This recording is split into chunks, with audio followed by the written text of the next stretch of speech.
Hello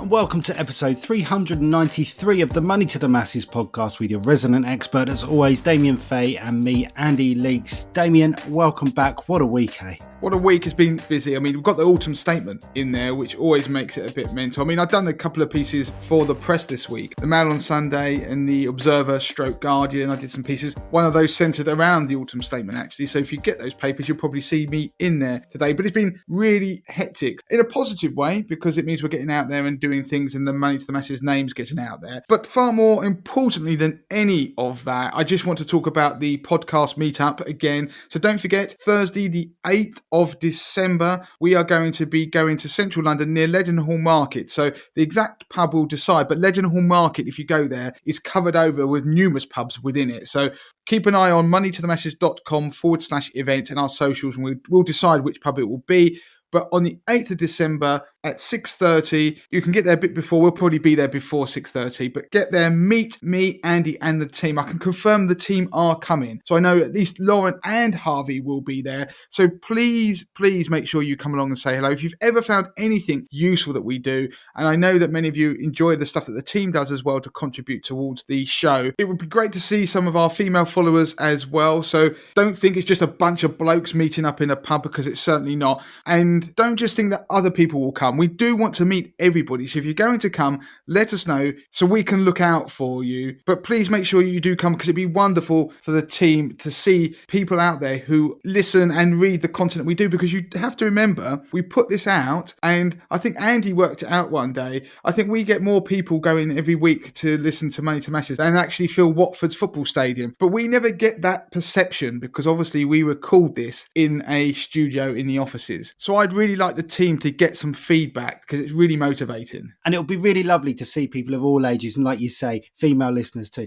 Damien, why don't we give an unfair prize? Why don't we give out a mug? It's completely unfair, because people can't really control it, to the youngest listener that turns up, and also the oldest. And that way we can try and encourage our listeners from both sides of the spectrum. And the person who's travelled the furthest, and the person who's travelled the least distance as well. So there you go. It gives everybody a reason to try and make it to the podcast meetup. So please do make our day. Put that date in your diary. We'll give you more details as we go along, but we'll be there having a few drinks. Okay, so let's move on with the podcast then. What have we got coming up on today's show? This week's podcast is going to be slightly different. There are going to be 2 pieces this week rather than the usual 3, because they're going to be 2 chunky pieces. So one of the pieces you're going to do later on, Andy, is about the autumn statement and covering what was announced and how it will impact you. But the piece I'm going to be doing to start with is all about money habits and how to make good money habits and how to stop your bad money habits. But it really is how you start to become better with money. Okay, so let's get on with that first chunky piece then, money habits.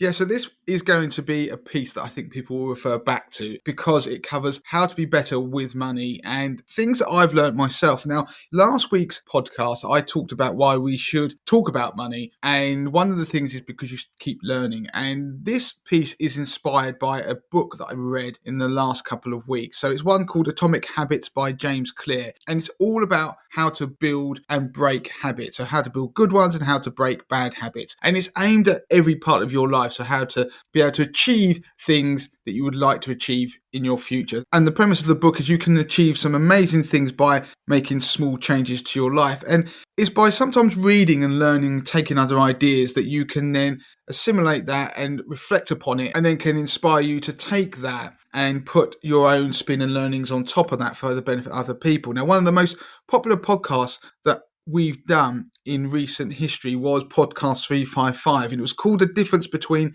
the Poor and the Rich. And that podcast was inspired by the Rich Dad, Poor Dad book. And it was my take on that after reading that book and my views on it, and then giving people some further insight into the real world. And it was really well received. So I'm going to do something similar today with the idea of habits. Now, to be clear, people would consider me good with money. I mean, I run a money show. We have the Money to the Masses website. There's 80/20 Investor. There's the MOT. But when I was younger, I wasn't very good with money. And that's like most people. Everything's a journey. And that's actually funny you should say that, because a good example of that is this week, obviously, I was doing the commentary on the autumn statement and I've written the article, we're doing the podcast. I shared some of that with some of my friends in a WhatsApp group because they wanted me to help distill it down and help them out. And they made the comment that they find it really funny that the guy they knew back then is now the guy that's giving them money tips and advice. I used to have this nickname called Acumen Andy, and it was an ironic nickname because I was the guy who had no acumen at all when it came to money. So yeah, exactly that. We move on and we learn from this. And we change. And a lot of that is down to habits. Now, going back to a recent meetup, when I did an event recently, a live event I talked about, and somebody came up to me and mentioned, they said, like, I'm surprised at how young you are given your depth of knowledge, and how did you accrue all this knowledge and be so good at what you do? I mean, apart from the fact that I actually look younger than I am, I'm told that regularly. I'm in my mid-40s, so that was sort of part of the reason. I've been doing this for like way over 20 years. But it was a very good question. And a lot of it is down to habits that I've clearly formed over time that I didn't necessarily realise. So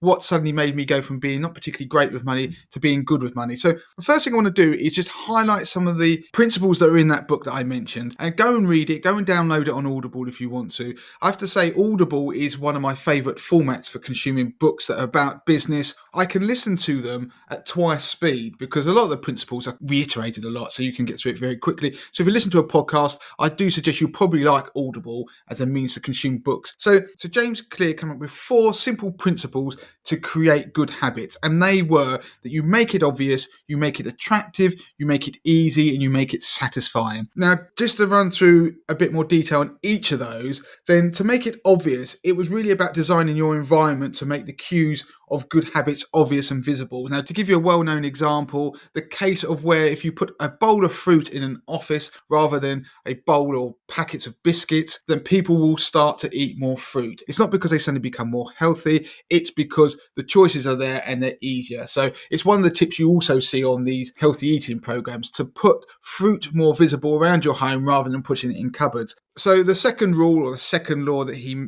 states, is to make it attractive, which is you pair an action you want to do with an action that you need to do. And it could be you also do something you enjoy immediately before a difficult habit, or you might join a group of people or something, a culture that promote a positive habit. So let's say you wanted to read more books, then you might join a book club, and therefore the positive reinforcement of that group around reading and enjoyment you get will help make that habit a bit more attractive. You make it easy, which kind of goes back to the example I said about the fruit, but you reduce any friction that stops you doing a good habit. So you prepare your environment to make future actions easier. It could be, for example, that you want to go for a run more frequently, so therefore you put your gym gear beside your bed at night, so when you go up in the morning it's the first thing that you put on, for example, to encourage you to go out for a run. There are also things where you might do something that you might do it in small chunks, so you actually only do a 2-minute version of everything. It's quite an interesting concept, actually. The author's idea was if you want to get fit, that you might go to the gym and only work out at the gym for 2 minutes and then you go. And if you do that and keep repeating,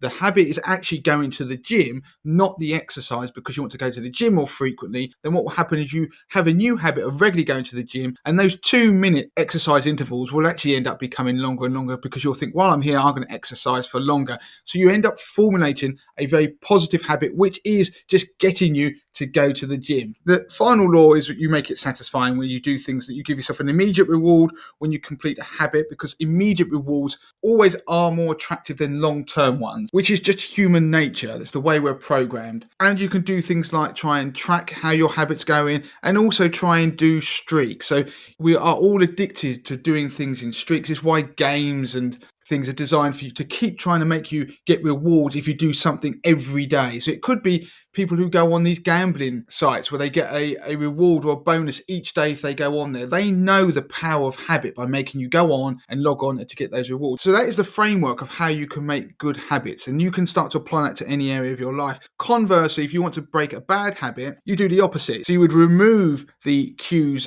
in your environment. So if you don't want to eat sweets, you take them away. If you want to make something attractive. So what you're doing is you'll highlight the benefits of avoiding a bad habit. And I'm going to give you some examples in a minute that relate to me. You make it more difficult to do, so you increase the friction and you increase the number of steps between you and bad habits, and you make it unsatisfying. And that could be that you end up having some form of accountability with somebody else who's commit to doing something, and therefore it's unattractive to go against that. So if you say you're going to do something, we want to, as creatures, pin our colours to the mast, and we want to be consistent. And that is called the power of consistency, which I've talked about previously on the podcast, which is a sales tactic that can be used on you in reverse. So go read the book if you want to find out more. There's a lot more detail than I've just whizzed through there. But I wanted to just quickly mention a few other points that came out of the book, and then how I worked out that I do a lot of this stuff inadvertently over years and have become a bit better at money. And you will recognize some of these things in your positive habits and some of the things in your bad habits as well. So one of the things that came out is you should focus on your systems rather than the goals. What that means is that if you want to achieve something,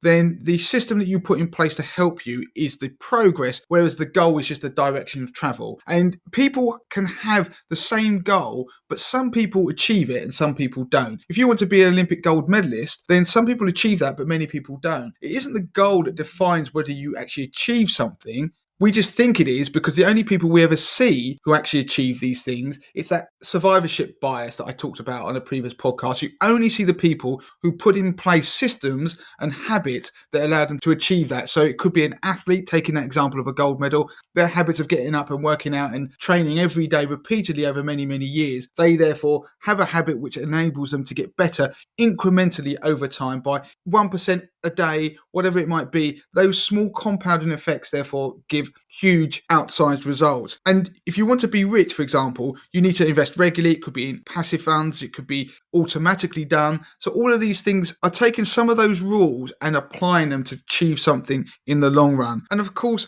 one thing to bear in mind is that even when you achieve a goal, then having some sort of process in place ensures that you can continue to achieve it, or you just don't give up. So that could be whether you're trying to save money or invest or buy something. By having positive habits in place with a system that helps them, then you're more likely to continue to achieve it. And the other thing I think is important to point out before I then tell you how this has happened to me over the last 2 decades is one of them is you need to set a new belief identity. And having read that part in the book, I do think it's quite important. I don't agree with necessarily everything that I read in the book. You just don't have to agree with everything in it. But setting a new belief identity, if you go back to the beginning of this podcast, you'll notice that I said I wasn't very good with money, but now I am. But that is what a belief system is. I've been told that I'm good with money. I'm considered an expert in money, and therefore that is something that becomes part of your identity. Whereas before, I would have been thinking that I spent a lot of money, I was frivolous, I wasn't particularly good with money. That then becomes part of your identity as well. So your habits have to align with the sort of person that you want to become. So you have to have a habit that will be positive,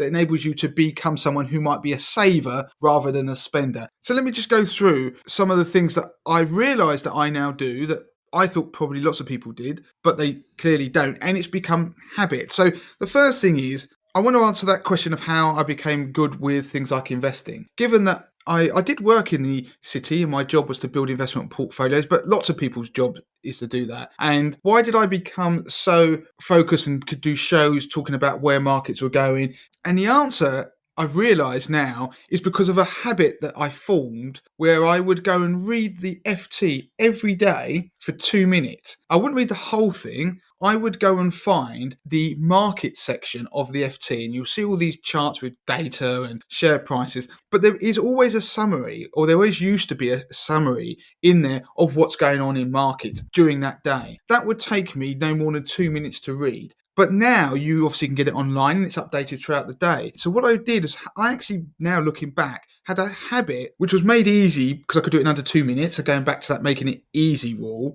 it was attractive in a way because I worked in an environment which was money. It was what my job was. So therefore, understanding more about this was a positive. And if you do that every day for basically 2 decades, or even that long, for a year or two, you will suddenly understand lots about money because you're reading about why markets are behaving in the way they do, and you start to absorb that. That became a habit I still have to this day. And I didn't realize it's a habit, but now looking at it, it is a habit that I do every day. When I went on holiday during August, I still did it every day, even though I was on holiday. And it's a habit that I can't stop, but it's a positive. Now, another habit that I have is that I check the investment markets, open my stock market app on my phone, which I've set up in a particular way to show some key indices and some key stocks as well. So I can look at that and get an overview very quickly of what's happening in markets. And part of that has come from me understanding what's going on with markets. And part of that is also because of the habit I had about reading about them. So I could see, oh, that is why those things have moved up and down as I read about the previous day or during that day. And I did a podcast episode on it. In fact, if you go back to podcast 184, which is in July 2018, it's getting the most from your phone's stock app. And in there, I tell you how I set mine up. Now, I maybe have changed a few things that are on there or added a few more over time. Maybe I should do an update on that one week and tell you what I'm watching now, but you will find that useful. But by looking at that, again, in 2 minutes, I get an overview of what's happening in markets and then go, well, why is that happening? And it leads me on to then go and look at it if I don't quite understand why, or look at the news if I need to. I also follow select people on social media and select news outlets just to get opinions and people who share and collate certain types of maybe charts, investment articles. So it saves me time. And I look at those. Is there anything interesting? Maybe not. But one of the things that I do is that I do that every morning. And you're going to hear a lot about my cup of coffee. So I wake up in the morning. The first thing I do is I, like everybody else, pick up my phone. I'll have a cup of coffee and basically I'll hide in bed for about 5-10 minutes while I'm drinking my cup of coffee, hoping my children don't come in and disturb me until I actually engage with the rest of the world. In that time, which to me is the time that I know as a parent it sounds awful, but you can all relate, that bit of peace for that moment, that to me is a positive of my day until I get up and then get on with work and everything else, that I've ended up associating those things of checking to do with maybe markets or whatever it is with that period of time. So when I get there, it's my default action. And now I've realized, having looked about how habits form, that that is a habit I've got. It's interesting that you mention that because we've talked about our morning coffee routines prior to the podcast, but I always pictured you downstairs on the sofa, but I never quite pictured you in bed doing this. I don't know. For me, it just conjures up a slightly different image. A powerful one. A very powerful one. But everyone's different. That's one of the other things about who you are and your habits. They're very idiosyncratic because the things that you like and the things that you don't, they are going to be different for everybody. So that won't work for certain people. But it's the power of consistency. One of the things that is a real big takeaway from all of this is that it's amazing what you can do over time if you just improve at 1% at a time. So if you keep increasing your performance by 1% every day, then you've made huge compounds. This is the same as we talk about in investing, but you can do it on your own with self-improvement. So you just keep pushing, you just keep moving. And now, moving on from that, my morning coffee comes up again because another thing I do is I'm a massive fan of budgeting apps. Now, there's one in particular that I use more than any other, and I've synced up my bank accounts and credit cards, and I open that and I press the sync button and it syncs through because in the morning, all your transactions have gone through overnight, and then I look to make sure they're allocated to the right budgets. If there's anything odd in there, I don't know what it is. So therefore, by default, that means that I'm unlikely to go for an extended period of time with some dodgy transaction going through, someone steals my identity, which obviously that's happened to everybody at some point where they've had transactions go through fraudulently, but I can then deal with it. So I don't engage my brain with any of that stuff. What I do is I open it up, click run, look at it, right, fine, everything's normal, check the certain transactions, how it is on the budgets, and that's me done. I don't think about money that often during the day. I really don't. So people might think that I'm obsessed with it, but I don't, because I've kind of get into a habit that I'm just spinning the plate rather than having to try and balancing it every day. And the reason this works, that I've come to understand, is because there are a couple of other quirks, things that I do. So the first rule of this theory of how you make good habits is you make it obvious. Now, if you see my phone, I don't have any apps on it. So I've over time have deleted all the apps off my phone, bar the ones that I want, like the budgeting app, like the one that might relate to email or something like that. My home screen doesn't have any apps on it. And the reason was because I found I was just tapping constantly on my phone, like everybody else, and ignoring my kids, and just realizing I need to be a little bit more present. And it was a technique that I tried a couple of years ago, and I removed all of the apps on my phone. It used to be very difficult to do, but now Apple actually allows you to do it more easy. You can just decide not to have an app appear on your home screen, but it's still there. You just have to search for it. So I would suggest anybody do that. It makes you use your phone less. But by hiding all those apps away, when I look at my phone, I don't see anything like social media that I can immediately tap on. I have to go and search for the app to go and open it to then start using it. But not only that, I've actually put a timer lock on those apps during weekdays. So I have to put in a PIN code to let them open. And that goes to that idea of making a bad habit difficult, because I put so many steps in there. As I'm doing it, I then sort of think, oh no, I'm not going to do that. But the budgeting apps and things like that I use relating to money are the ones that are there. And the other one, which is my Achilles heel, is Pokemon. I know I've mentioned it a few times. I've let the cat out of the bag that I'm a bit sad, and I play it quite a bit. But what happens is that when I pick my phone up, my default action is to do something that's positive rather than negative. And in this case, it's to do with money. So I make it obvious, I make it attractive because I'm in bed. The other thing is, after I've done those things, I then go and do some of the other things that I quite like to do, like I said, which is play a game or something like that while I'm sitting there having my cup of coffee. But it's done in that stack. They call it a habit stack, that the coffee leads to me to do checking the budgeting apps, maybe some investment stuff. And then immediately I'm going on to very quickly to go and sit there and play something like Pokemon. So therefore I'm getting a reward by doing it. And that's why it's probably stuck with me for so long. And the other thing is, you have to make it easy. If you remember, it's automated. So checking a budgeting app is very easy. I don't have to go look through statements. I don't have to cross-reference data or anything like that. I just open it. The one thing I don't have in there is I don't have investment accounts linked. So I can't see any investments that I hold, because I don't like the idea of checking them too regularly, because I think that gets you into bad habits, which makes you an emotional investor. So while I check what markets are doing, i.e. what the FTSE 100 is doing and what other indices are doing, bond markets and stuff like that, I don't look at my own portfolio to see what that's doing, because that will get me in a bad habit. So I don't ever log in to the platform that I have to see what's going on, because I automate my investments by dripping in each month. So I don't go and check how it's doing. I couldn't even tell you exactly what the value is. I'd have a ballpark guess, obviously, but I tend to check them at most once a month. And what's good is you can do manual updates into some of those budgeting apps. You don't have to link accounts. But the other thing is that I do it every day, and if I don't do it, then I never let it go for more than, say, a day where I won't check. And this is that idea of building streaks. So it goes to that fourth law of making it satisfying, and it's that achieving streaks. And I don't want to keep talking about Pokemon, because again, it makes me seem very sad, but those sorts of games and games you like to play on your phone know about streaks. Like I mentioned earlier, they reward you by going in each day, and that's satisfying. And it's a bit like that when you're doing the budgeting stuff. You can see you're still on track, you still can keep a roof over your head, and you don't have to worry about money for another day.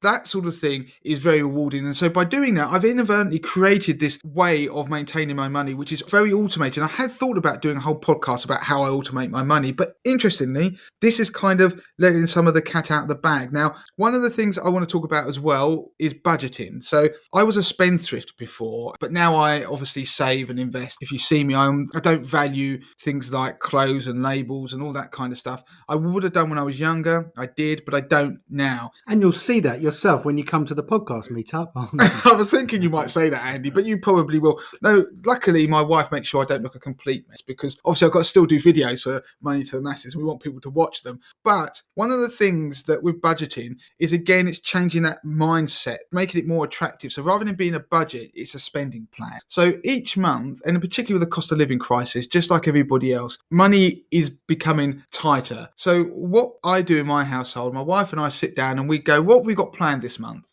And we therefore assign any discretionary money we were going to have left over from our bills to what we're going to be doing with it. It may be that one of us has got a meal out with friends, or we've got other plans, or we're going to buy this. And what we do is we therefore enable us to do the things that we need to do and would potentially like to do, and make decisions around that. There may be things that we won't be able to afford to do, and therefore we'll make a decision that that's going to have to be given up. But that's fine, because then it enables you to do things that you want, and you're in control of that. But the other thing with it is that I've also embraced the idea of using some of the app-only banks where they allow you to have pots and things like that. So they allow you to have a current account. It's not my main current account. I don't use them for my main bank, but that's just partly because of legacy. But I will move money over there that would be for our discretionary spend, and then we can put it into pots that have already got assigned to them. So we can make sure we've got that money that we've got to do something with the children that we'd agreed to do, or we've got that money for somebody to go out for dinner, or maybe it's just to buy something that we really need for the household. But by making sure that we've got the money and we don't just use credit cards, it takes the stress out of spending. You know it's allocated for. But there's another thing that's occurred from doing it. So let's say I was going to go out with my friends, for example, and we'd allocated some money that,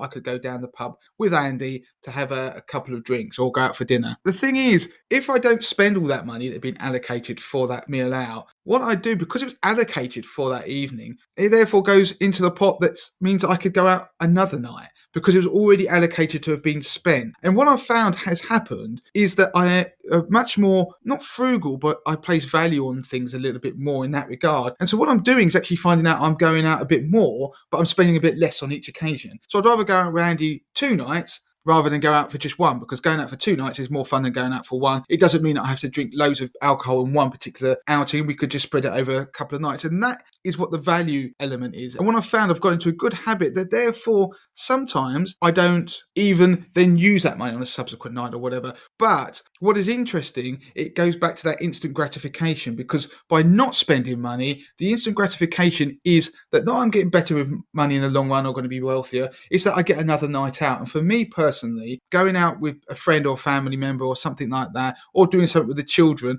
is actually positive, and that's a positive gratification. I end up finding that at the end of the month I might have some of those bits left over and be able to sweep them over into a savings account. But if not, then that's fine. And to give you another example, there are people who have used a positive power of habit. If they wanted to save money, they didn't want to go out maybe eating at restaurants anymore because of spending too much. Every time they cooked a meal for themselves indoors as a couple, they would put the money they saved into a savings account for a holiday, or it could be a portion of that money. So therefore, they're not still spending the same amount, they're putting a portion aside for something else that's much more gratifying in the near term, rather than for something that's their future retirement. Because as humans, always the instant gratification will generally overcome that long-term reward. And that's why, partly for me, I couldn't be somebody who does the FIRE movement, where I deny myself everything now to try and achieve something in the future. And it's one of the reasons I've never been a fan of it. Some people really like it. You have to be the kind of person that's really focused, but it goes against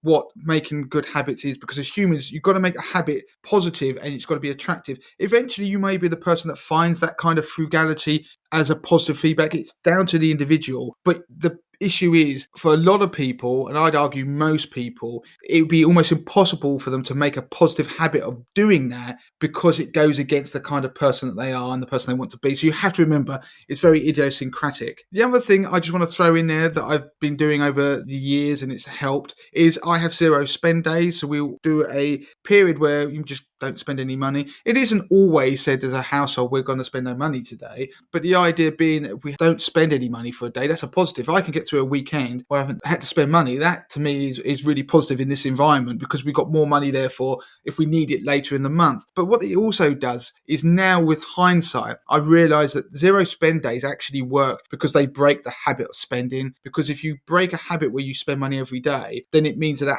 habit stops forming and you end up getting a more positive habit, which is start to save. So that's why that works. And the other thing I just do, and I didn't quite realise, is over time I've stopped carrying a wallet. So I don't have cards on me. I don't carry cash. And of course I have phones and that can help me pay. But one of the benefits of doing that is it does mean you stop spending money, because I'm the kind of person, if I have money in my pocket, it will burn a hole and I'll end up spending it. So it's actually a positive habit by not having it. It reinforces the person that I'd want to be, which is a bit more responsible with money. That's a good point. And a habit that I changed a while back when I was trying to save money is switch from buying sandwiches every day from down at Tesco, because it wasn't just the £3 I was saving from buying a sandwich. It was the fact I was drawing £10 out, let's say, and then I'd buy my sandwich and I'd have change, and then that change would just dwindle. It would be spent on, I don't know, paper or sweets or whatever. And so by changing that habit, it actually had a positive impact on more than just not buying the lunch. And to add to that, I know Andy won't say it, but Andy enjoys cooking and makes a good meal. And of course, Andy will therefore spend some of that money on actually making something that he enjoys, which again is a positive habit that reinforces something at home that's really good. The other thing I just want to throw out there, some odd idiosyncrasies I hadn't quite realised. I don't have a cashback credit card. It's one of those things that seems to be trotted out as, do this, it's great, you're an idiot if you don't do it. The reason I don't do it is I know it's a positive thing, but I know who I am and the person that I am. But the cashback credit card card encourages you by the power of habit. It uses it against you, in fact, because what it does, it says to you, you get an instant reward. Okay, you might not get the cash back that day, later in the year, but you get a reward for spending. And so if you think you're getting a reward by spending money, it's the only way the cash back works. If the card's in your pocket and you don't use it, you don't get cash back. So it encourages you to form a habit, which is to keep spending on that card. So you need incredible amounts of self-control to not overspend on that card. And if you've got that, that is fine. But for most people, things like that can be difficult because you're being encouraged to form a habit, a bad habit, which is to keep using the card for an immediate gratification. And because we're human, that will tend to win. I mean, the other thing that I do is if I'm putting money aside each month, particularly if we're talking about the cost of living crisis, I'm trying to, for when mortgages go up, then if I don't manage it, the full amount that I want to do that month, I therefore really try and do it the second month. I won't fail 2 months in a row because that means that I'm going to continue to fail. Actually, with hindsight, what it is, I've inadvertently worked out, not through conscious thought, that by doing that, I'm forming a bad habit over time, and habits form very quickly. Bad habits do. So what I want people to do, you don't have to take up the things that I do and I've noticed that I do, and there'll be other things that I might do that are good and bad. Don't feel like you've got to do everything perfectly. We're all individuals. The rewards that motivate you, all that sort of stuff is very personal to you. But think about the things that you do well with money and think about the habits that you form that help you to do that. Maybe the things you do bad with money or you'd like to be better at, then think of some habits that you can try and create. Think of the idea of how you could combine them with other things that you enjoy doing and rewards. I would suggest you read the book. It is a very good book. If you listen to it on Audible twice speed, it only takes you about 3 hours to get through it. But I think it's a very powerful idea. And the important thing is no one is born good with money. You just learn it. And if we do things 1% at a time, every day, get better and better incrementally,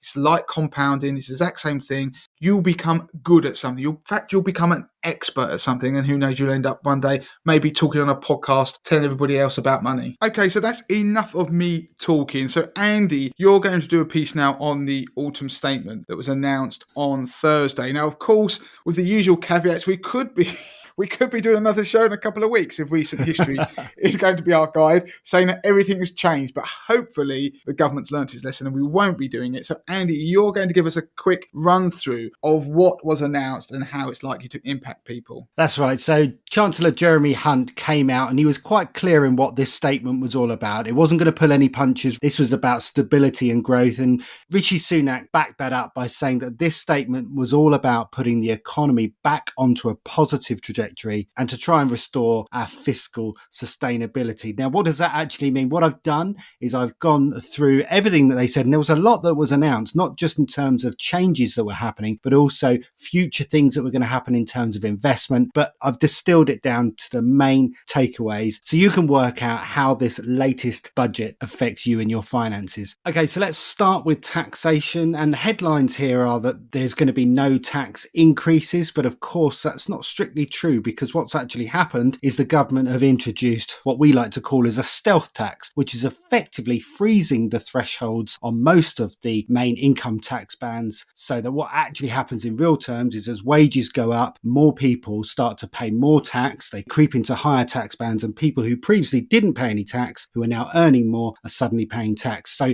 it's a way that the government can effectively increase tax revenue without increasing taxes. So the headline is that the main tax thresholds remain the same, and we've got those all over the site. You probably know them already.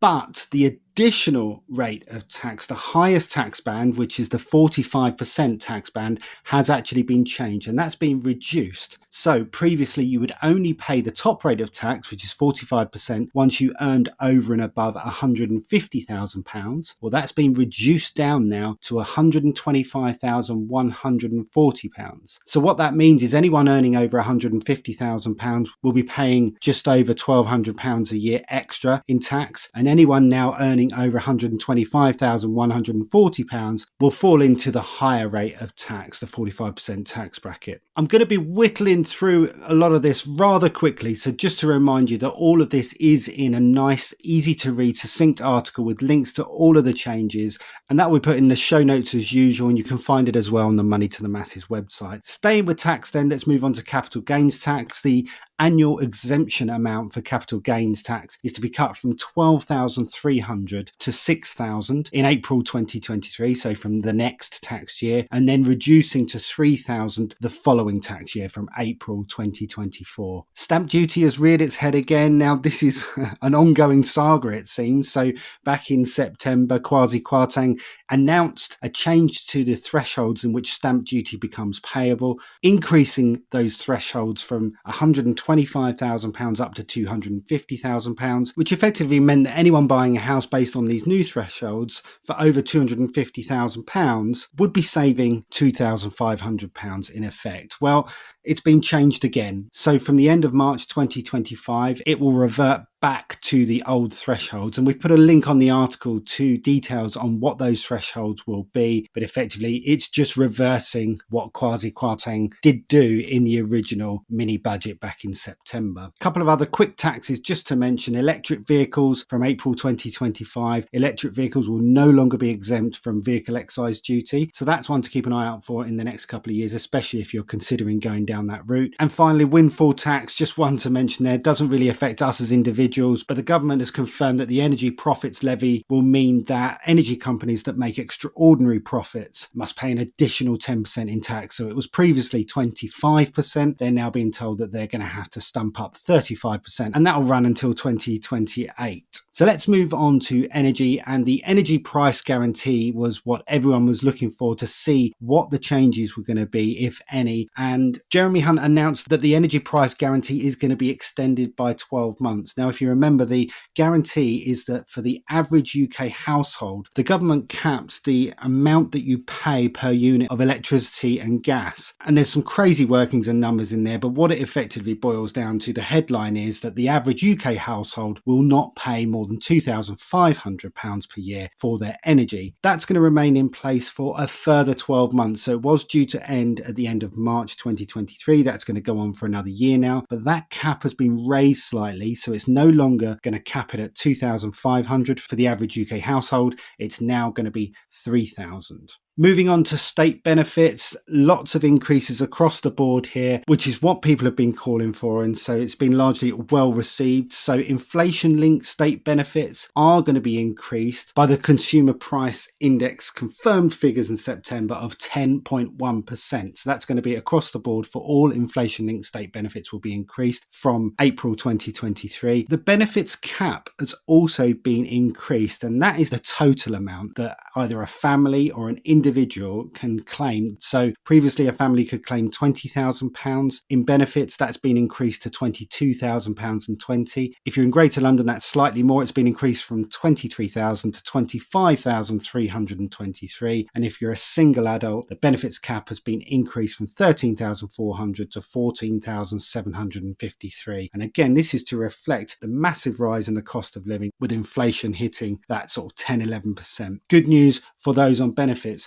Another announcement that's really going to help the most vulnerable people is that there'll be a new round of cost of living payments that are going to total up to £1,350 depending on your situation. So those on certain means tested benefits will get £900 next year for the 23-24 tax year. An additional £300 will be available for pensioner households who receive benefits, and another £150 will be available for those on disability benefits. Last couple of things now, let's talk pensions. The government were heavily criticised in 2021 when it went back on its promise to increase state pensions using the triple lock rule. We've got more information on that if you don't know what the triple lock rule is on the Money to the Masses website. It effectively meant instead of going up around 8% last year, they went back, worked the numbers and said, no, we're only doing it by 3.1%. Well, Jeremy Hunt announced that they're not going to be doing that again. They are going back to the triple lock rule, which means that pensions will increase by inflation according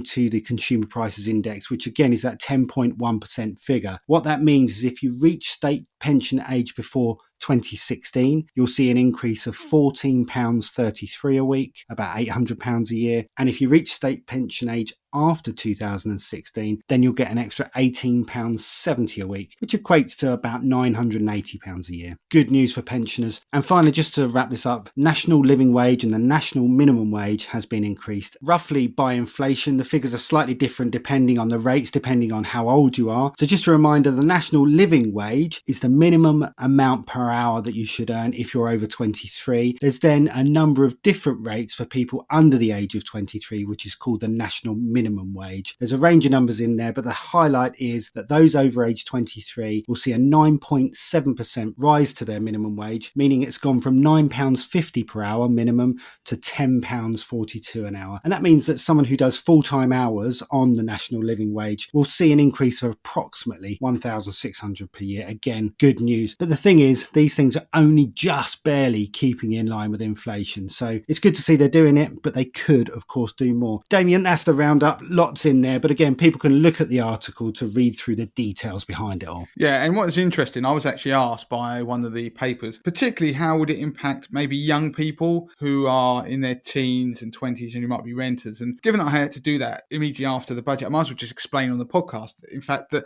they were one of the groups that largely were missed out, because most of the things that benefited them were things that benefited the wider population, whether it be to do with energy, whether it be an increase in benefit or any other changes that help people on low incomes. And of course, people who are on social housing had the cap to their rent increases next year. And the thing is, if you're a private renter, there is no cap. And so those people would have seen not much in the budget for them. And the other thing is the changes to the stamp duty, that reversing of what was announced in the mini budget means that in a few years' time, when people are trying to get on the property ladder, they will end up paying more tax. So that portion of the society will be looking at and thinking, well, that wasn't great. And there's another thing, the bracket creep that you mentioned, which is that stealth tax, which impacts us all. So that was one of the big things within the budget, really. We're all going to end up paying more tax pretty much, because as your wages increase, you then move over thresholds and you start paying higher rates of tax on portions of your income. The issue is, for people who are on lower incomes, they get hit harder by these increases. They feel it more because they're moving often from no taxation into a taxation regime, meaning more of their income is being taxed at higher rates. So they feel that impact because also they don't have sources of untaxed income, which a lot of older people do. Of course, as you mentioned, Andy, the triple lock has benefited the older generation. And there is that thing that the government generally starts to tax earned income more harshly than unearned income. And so, like I mentioned, that a lot of young people don't have sources of unearned income. So they don't have, say, savings producing income for them. Those allowances, like the savings allowance, weren't touched. And so for people who rely on that, which again might be elderly people, that is good news. So overall, when you look at it, we're all going to end up paying more tax over time, largely because of inflation and wage increases that will try and keep pace with that as much as they can. But there are portions of society that have definitely benefited more under these announcements. But overall, I think the budget was one where they were trying to not do as much as what Liz Truss and Kwasi Kwarteng did, which was promise the moon on a stick, not be able to deliver it without spooking the market. So they went for this kind of stealth taxation route with some other tweaks around the edges. So I dare say there'll be some other fallouts. There normally are after these budgets. There's some detail that comes out, which if there is anything of interest, we'll pick it up in a future episode of the podcast. Okay, so that's it for this week. And just to mention finally, once again, we are meeting up with you, our podcast listeners. The whole team will be there on Thursday, the 8th of December from 6:30, Leadenhall Market. Make sure you're there. Further details about the exact pub will be released closer to the time. Keep an eye on socials and future Money to the Masses episodes where we'll provide more information. And don't think I feel stupid if I go along. It'll be a bit odd. You won't feel as stupid as I will dragging the team to central London and people don't turn up to meet them, trying to motivate them and show them what we're doing to help people. So do please make sure that you turn up and we'll have a good evening and you can sit there and meet the team and it will be fun. Trust me, those of you who have been before have always enjoyed it and it is good fun to sort of chat to people who are like-minded, and it's just before Christmas as well. So that's it. We're done for this week. Until next time. Until next time.